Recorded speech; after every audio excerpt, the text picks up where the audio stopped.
selamat siang. Saya Frida Litwina dan Anda menyaksikan Indonesia Forward. Dalam Indonesia Forward kali ini kita akan membahas bagaimana strategi untuk mendongkrak pendapatan asli daerah yang berperan penting dalam mendukung pertumbuhan ekonomi nasional. Dan dalam 3 tahun terakhir ini ekonomi Indonesia tertekan akibat pandemi COVID-19. Namun perlahan tapi pasti perekonomian Indonesia sudah mulai bangkit. Salah satunya kabar baik datang dari Provinsi Kepulauan Riau yang meraih prestasi realisasi belanja daerah tertinggi tahun 2022 serta peningkatan pendapatan asli daerah dari tahun anggaran 2021 ke tahun anggaran 2022. Dan untuk mengulas apa dan bagaimana strategi pemerintah Provinsi Kepulauan Riau dalam mencapai prestasi tersebut, telah hadir bersama kami Dirjen Bina Keuangan Daerah Kemendagri Bapak Agus Fatoni dan juga Gubernur Kepulauan Riau Bapak Haji Ansar Ahmad. Bapak-bapak, terima kasih sudah hadir di Indonesia Forward bersama CNN Indonesia. Bagaimana kabarnya nih Pak Sehat, Ansar? Alhamdulillah. Sehat Pak ya. Senang bisa hadir di CNN ini. Iya. Pak Fatoni, baik-baik juga Pak ya? Baik, makasih Iya. Mbak Mungkin Frida. Pak Ansar mau membuka dengan kebiasaannya nih berpantun dulu sebelum kita mulai perbincangan. Penyanyi bernama si Ayu Ting Ting. Cakep, Di malam hari pakai bahtera. cakep, Serapan APBD memanglah penting. cakep. APBD maksimal, masyarakat sejahtera. Oke, Luar biasa. luar biasa. Pantun pembuka. Baik, Pak Gubernur, selain sharing pantun, mungkin bisa membuka perbincangan kita ini dengan sharing juga apa sih rahasia dari Provinsi Kepulauan Riau sehingga bisa meraih prestasinya kali ini? Ya, sebenarnya kunci suksesnya adalah kolaborasi. Ya, saya bersama semua subsistem di pemerintah daerah. Nah, kalau bicara percepatan serapan APBD, kita mulai bicara dari siklus APBD itu sendiri. Karena pada dasarnya APBD adalah satu siklus yang harus kita taati, kita ikuti dari waktu ke waktu. Mulai dari perencanaan, penyusunan APBD, kemudian penganggaran, kemudian pelaksanaannya, dan kemudian pengawasannya. Nah, itu semua kita jadikan sebagai guidance kita dengan siklus time schedule yang sudah kita susun. Jadi itu alat kontrol utama bagi saya. Dan itu kita kontrol juga melalui rapat koordinasi internal. Kita hampir setiap Senin kita lakukan rapat evaluasi. Apa kira-kira persoalan-persoalan yang dihadapi dalam usaha percepatan serapan APBD. Nah, dan itu perlu kita lakukan sedini mungkin karena bicara APBD kita mesti memecahkan semua persoalan-persoalan dari satu siklus ke siklus lainnya. Nah, saya kira itu yang menyebabkan serapan APBD kita tinggi. Dan tidak kalah pentingnya adalah kita selalu berkomunikasi dengan Kementerian Dalam Negeri. Dalam hal ini adalah Dirjen Keuangan Daerah yang dipimpin oleh Pak Fatoni dan juga Dirjen Keuangan Daerah itu saya kira 1 tahun itu ada 5-6 kali selalu melaksanakan rapat koordinasi di Kepri dan kita selalu lakukan asistensi juga melalui Zoom ya. Kemudian kalau ada hal-hal yang prinsip yang penting kita bisa tatap muka ke Kementerian Dalam Negeri dan itu sangat efektif gitu bagi kita di daerah karena tidak semua persoalan-persoalan insidentil itu bisa kita pecahkan. Oleh karena itu kita bahas bersama. Bicara soal kontrol melalui SIPD dan berbagai hal. Nah, alhamdulillah tahun lalu kita berada pada peringkat kelima dan tahun ini kita berada pada peringkat kedua. Ya semoga ke depan kita bisa berada di peringkat pertama. Nah, hari ini kita mendapat 2 kategori. Kategori yang kedua yaitu capaian realisasi pendapatan asli daerah kita.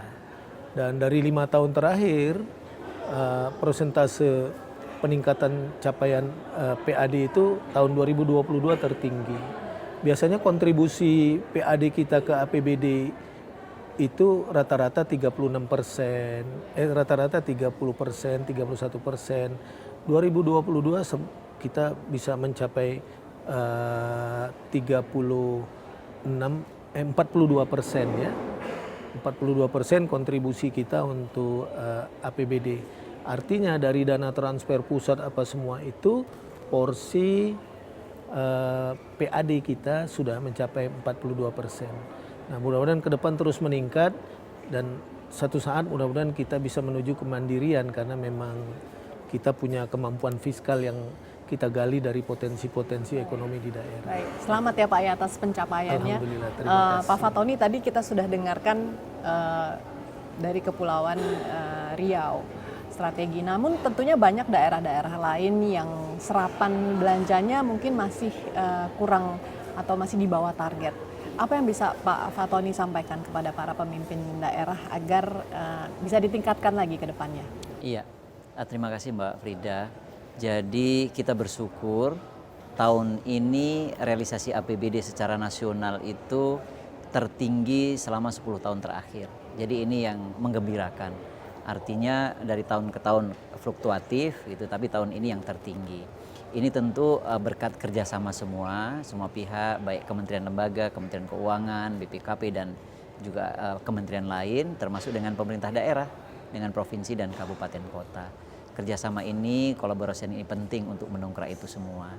Nah, di dalam realisasi APBD itu ada dua hal. Ada realisasi pendapatan, kemudian ada realisasi belanja. Dan kategori itu yang hari ini diberikan penghargaan daerah-daerah yang cukup tinggi, yang tertinggi ya, 5 besar. Ditambah lagi tadi penghargaan itu diberikan kepada daerah yang PAD-nya, peningkatan PAD-nya itu tinggi dibandingkan tahun sebelumnya. Persentasenya, bukan jumlahnya. Nah, ini yang kita upayakan untuk juga memotivasi, mendorong daerah agar mempercepat realisasi APBD itu sejak awal tahun. Kalau kita bicara tentang realisasi APBD ya berarti dua, pendapatannya dipercepat, belanjanya dipercepat. Nah, terkait dengan peningkatan PAD itu daerah harus melakukan terobosan-terobosan.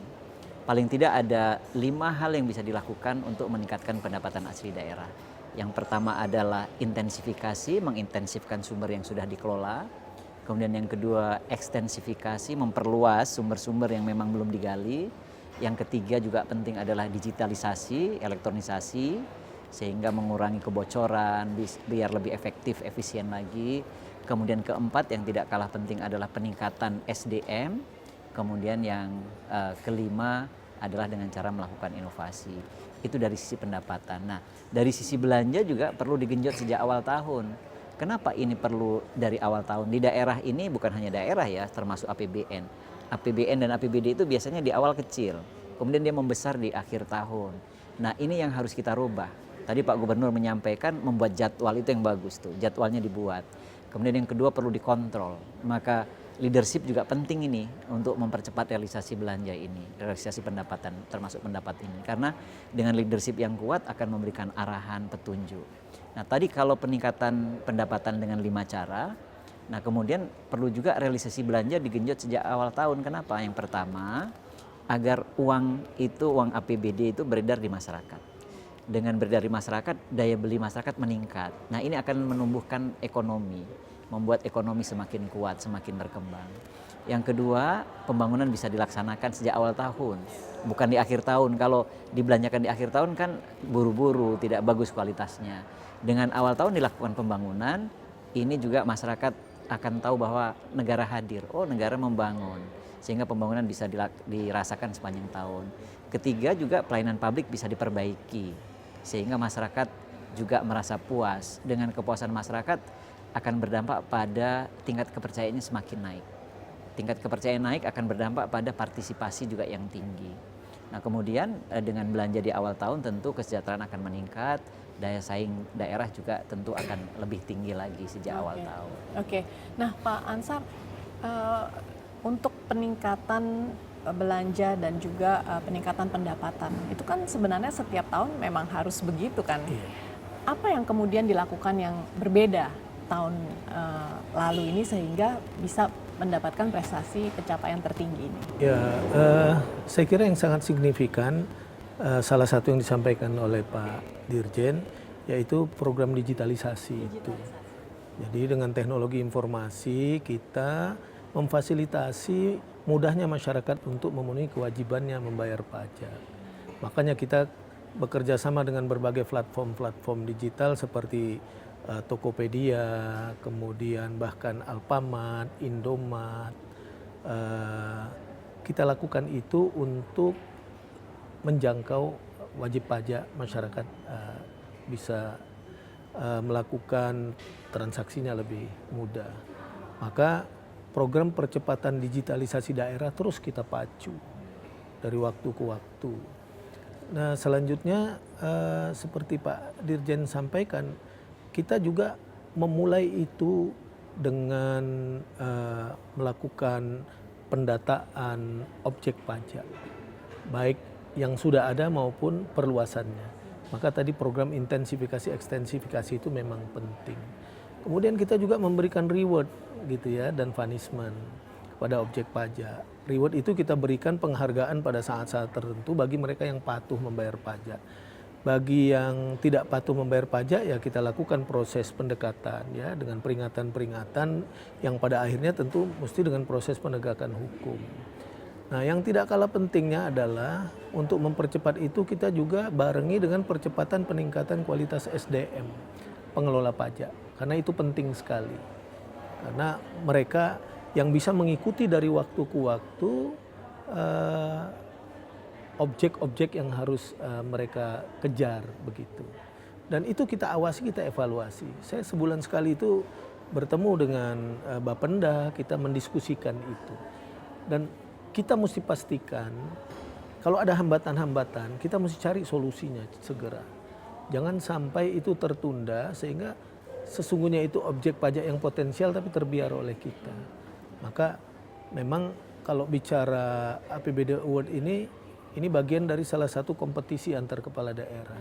Saya kira kuncinya memang keseriusan itu. Kalau kita ikuti secara rutin, insya Allah biasanya kita bisa mengukur, menilai itu. Nah, Pak Fatoni bagaimana cara penilaiannya nih Pak? Penilaian dan juga mungkin pengawasannya. Iya, jadi penilaian yang kita lakukan adalah berdasarkan capaian yang dicapai oleh daerah itu dari kinerjanya. Kinerja baik pendapatan maupun belanja. Dua kinerja itu kan dilaporkan ke Kementerian Dalam Negeri, ke Kementerian Keuangan. Dari dasar itulah kemudian kita tetapkan hari ini siapa-siapa yang mendapatkan penghargaan. Nah yang perlu kita apresiasi ya upaya-upaya yang dilakukan oleh daerah. Maka prinsip reward and punishment itu penting untuk menciptakan iklim kompetisi. Nah terkait dengan pendapatan Mbak Frida, ini juga perlu dipahami daerah. Biasanya pendapatan itu ada 3 gap, yaitu pertama adalah terkait dengan potensi. Nah tadi Pak Gubernur sudah memetakan potensi. Ini daerah harusnya dapat memetakan potensi dengan tepat. Ini banyak daerah yang belum melakukan ini. Ini yang perlu dilakukan kajian dengan tepat, potensinya diketahui. Dengan potensi maka kemudian kita bisa menetapkan target. Setelah target baru dicapai dengan realisasi. Nah tiganya ini harus berhimpitan ini, tidak boleh jauh-jauh. Kalau potensinya kita bisa ketahui dengan tepat, kita dapat menetapkan targetnya dengan tepat, kemudian bisa kita capai karena realistis. Nah di dalam prinsip penganggaran itu harus didasarkan pada ketersediaan pendapatan yang cukup. Jadi bukan belanja dulu baru ditetapkan pendapatan. Ini masih ada yang belanjanya dulu, ini ibu-ibu itu kadang-kadang nulisnya belanjanya gitu kan. Sumber pendapatannya nggak ditulis juga gitu kan. Nah harusnya pendapatannya, belanjanya ini mengikuti pendapatan. Kalau uangnya segini ya belanjanya segini, jangan lebih lah gitu. Kadang-kadang seperti mengatur rumah tangga ya Pak ya? Iya seperti mengatur rumah tangga. Kalau Pak Mendagri selalu menyampaikan pendapatan harus lebih besar daripada belanja. Ya, tidak boleh pasak lebih besar daripada tiang begitu ya. Nah dari pendapatannya naik, belanjanya harus optimal. Nah banyak problem di belanja ini yang sudah sering kita bahas juga. Berdasarkan hasil monitoring evaluasi kami yang terus turun ke lapangan, kami terus ke lapangan untuk bisa melakukan monef dan juga asistensi pendampingan. Yang penyebab paling banyak itu lelang terlambat. Lelang seringkali masih terlambat, ini berulang-ulang. Nah maka kita mendorong agar lelang ini dipercepat di awal tahun. Bahkan regulasi sudah mengatur lelang itu bisa di tahun sebelumnya. Bulan Agustus tahun sebelumnya itu sudah bisa dilelang. Pada saat KUA PPAS itu sudah ditetapkan bersama. Jadi dengan ada pagu yang sudah ada bisa dilelang, tahun sebelumnya sudah bisa ditetapkan pemenangnya. Nanti baru pelaksanaannya di awal tahun sehingga tinggal tanda tangan. Ini antara yang bisa kita percepat. Peningkatan SDM juga penting tadi seperti dilakukan karena memahami aturan regulasi itu akan membuat yakin ASN ini. Ada kalanya ASN ini takut, ragu-ragu, lebih baik nggak usah lah daripada bermasalah. Ya. Tapi kalau kita sudah tahu ilmunya, tahu regulasinya, ya apa yang perlu kita takutkan. Itu antara lainnya seperti itu. Baik, masih banyak yang perlu dibahas nih Pak ya, tapi kita harus jeda dulu. Pemirsa, tetaplah bersama kami, Indonesia Forward masih kembali sesaat lagi.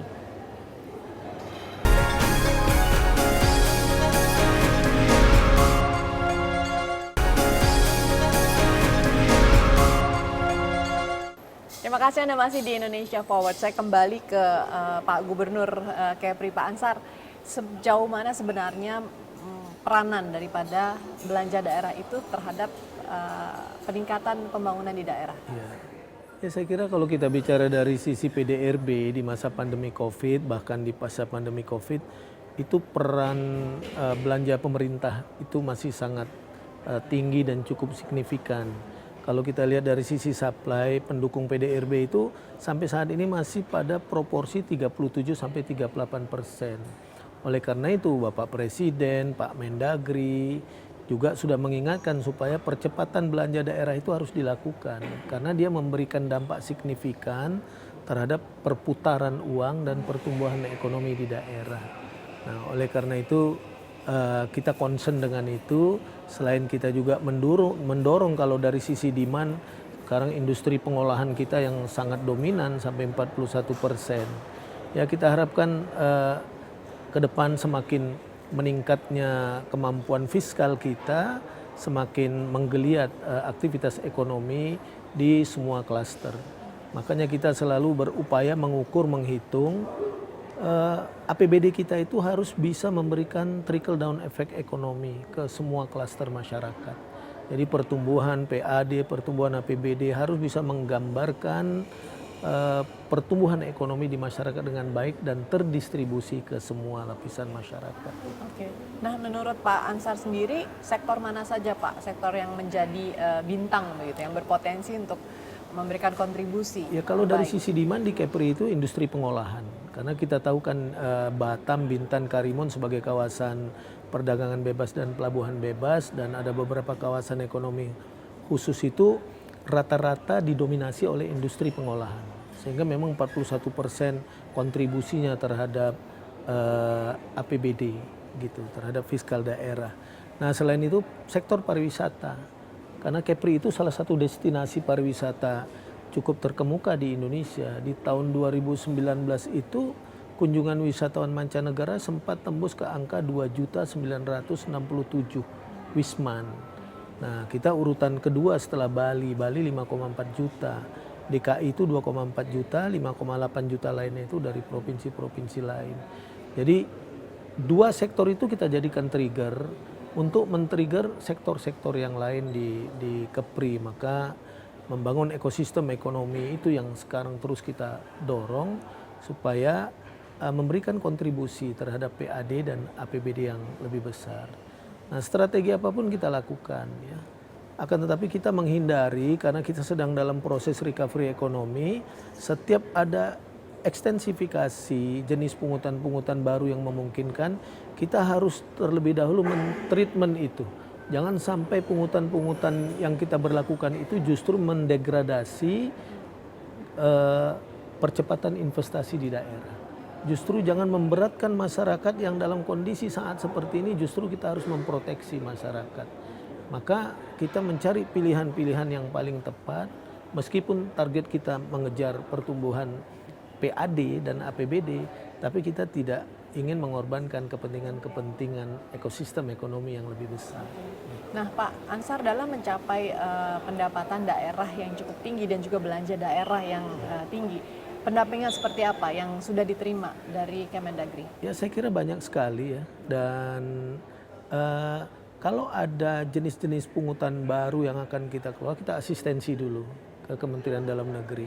Kalau ada kebijakan-kebijakan kita dalam rangka percepatan pendapatan asli daerah, contoh salah satunya, kita kan menggesa mendorong setiap investasi yang dilakukan oleh perusahaan-perusahaan yang selama ini beralamat di Jakarta, kita sedikit wajibkan mereka harus membuat kantor cabangnya di Kepri supaya bagi hasil pajaknya Kepri yang dapat.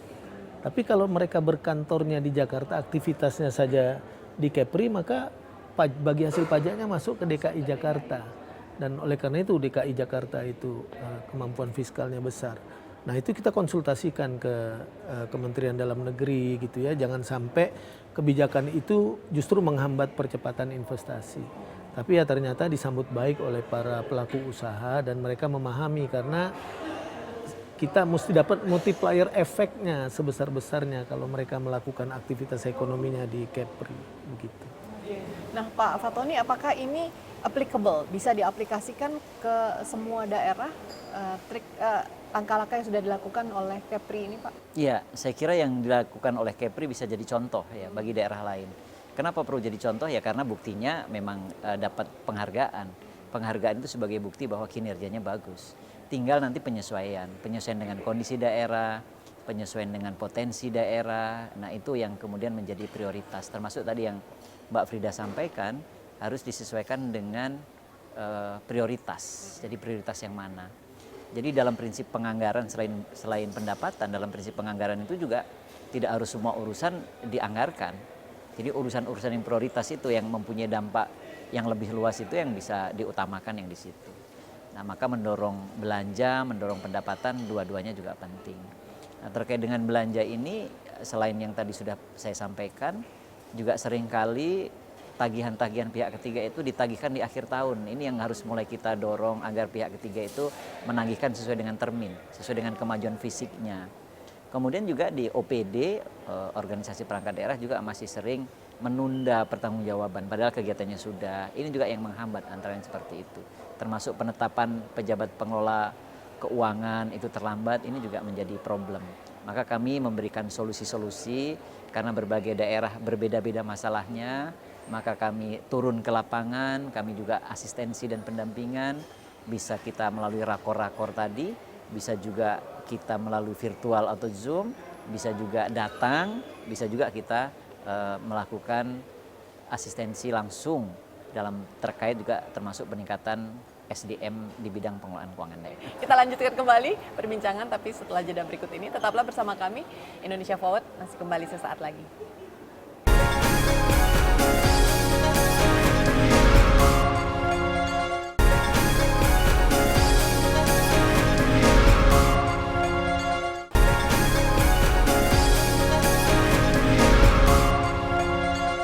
Terima kasih Anda masih di Indonesia Forward. Pak Fatoni mungkin bisa sharing dengan para pemirsa dan juga para pemimpin daerah lainnya, tips-tips apa saja yang bisa diaplikasikan agar semua daerah ini bisa berprestasi seperti Kepulauan Riau tentunya. Ya sebenarnya ini cukup banyak, kalau waktunya cukup panjang kita bisa uraikan. Tapi paling tidak sebenarnya ada 3. Yang pertama adalah peningkatan sumber daya manusia, peningkatan kompetensi. Kalau ilmunya punya, peraturannya dikuasai, dia bisa melaksanakan. Yang kedua juga yang tidak kalah penting adalah komitmen. Sudah punya kompetensi, harus punya komitmen. SDM-nya bagus, SDM-nya unggul, harus punya komitmen. Yang ketiga adalah kekompakan. Nah, saya sering menyebutnya dengan 3K ini, yaitu kompetensi, komitmen, kekompakan. Kekompakan ini di situ sinergi, kolaborasi, koordinasi. Jadi 3 ini harus dilakukan. Nah, untuk bisa menjalankan 3-tiganya perlu leadership. Jadi pemimpin di level masing-masing. Kalau di tingkat daerah ya tentu kepala daerah, maka hari ini diberikan penghargaan. Di OPD tentu leadership di tingkat OPD-nya, maka perlu didorong. Maka daerah juga harus memberikan reward and punishment tadi. Pada OPD-OPD yang bagus diberikan reward gitu. Perlu ada menciptakan iklim kompetitif. Ada lomba-lomba, ada perlombaan seperti itu. Ada lomba antar OPD, ada lomba antar kecamatan, antar kepala sekolah dan seterusnya. Dan yang berikutnya lagi tentu harus mendorong inovasi. Inovasi di segala bidang ya. Karena dengan inovasi ini bisa menyelesaikan berbagai persoalan yang tidak bisa dilakukan dengan cara biasa. Saya sering bilang inovasi ini adalah solusi dari setiap persoalan. Apapun makanannya, minumannya inovasi lah gitu. Tanpa boleh menyebut merek gitu ya. Nah, itu antara lain yang bisa kita lakukan. Dan yang menarik juga adalah belajar dari daerah lain. Ini kan sudah banyak yang dapat penghargaan. Harusnya daerah lain yang belum itu bisa bertanya. Best practice-nya tadi bisa diterapkan sehingga apa yang sudah dilakukan bagus di daerah lain juga bisa diterapkan di daerah masing-masing daerah. Oke, baik. Terakhir nih kepada Pak Ahmad, Pak Ansar Ahmad, bisa apa saja langkah-langkah yang bisa dilakukan untuk mempertahankan prestasi dari Kepri yang sudah dicapai nih? Ya, terus memperkuat koordinasi, membangun kolaborasi dengan semua subsistem yang kita miliki. Maka kita membangun semangat kepada mereka, sebagaimana pesan Pak Presiden, saat-saat seperti ini dan ke depan kita mesti bekerja extraordinary. Bekerja mesti lebih giat, lebih kuat, dan kalau bisa di luar batas waktu kita bekerja. Dan hanya dengan kerja keras kita bisa meraih semua prestasi.